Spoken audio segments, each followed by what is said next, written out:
There's not enough narrative about Mexico here. We hear all the bad stories, but we don't really know what the truth of the situation is and why the bad stories are appearing and how bad the stories actually are. We're going to have two panels. We're going to have one which is an economic and political outlook, which will be of interest to our business audience.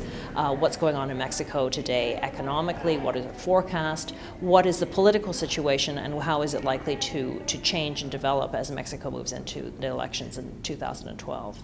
Mexico has a lot of oil in the Gulf of Mexico, and unfortunately we are not able to go into deep sea drilling. So with all this, definitely these are the reforms Mexico needs. This political reform, in my view, is very important. The other challenge ahead that Mexico has, as you know, is the violence related to drug lords. And it started particularly in the northern part of the country to become a threat to the state.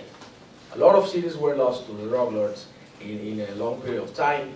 And that's when the government said, well, we can no longer stand this, and we need to fight drug lords. I think we see many voices concerned about organized crime. This is the biggest issue that society cares about. It's the biggest issue the government cares about. It's the biggest issue that most state governments care about, and yet those voices have not yet come together. And so I think the opportunity is will you begin to see people develop a consensus about maybe not what you do on banking reform, maybe not what you do on labor reform, maybe not what you do on competitiveness reform, but yes, what you do on organized crime, and maybe this could become the point that people come together. There's a great deal that Canada can do with Mexico that the United States cannot. The Royal Mounted Police, Intelligence Service in Canada doing a great deal with Mexican counterparts that would be hard for the US to do because there's a lot more tension, there's a lot more conflict. When the US does it, it seems sort of like Big Brother is stepping in and there's a history of 200 years of friction. Where Canada does it, there's actually a much more collegial relationship. With that, I will open it now to your questions. Yes? Mexico, for all its advantages, is actually running a huge trade deficit with China.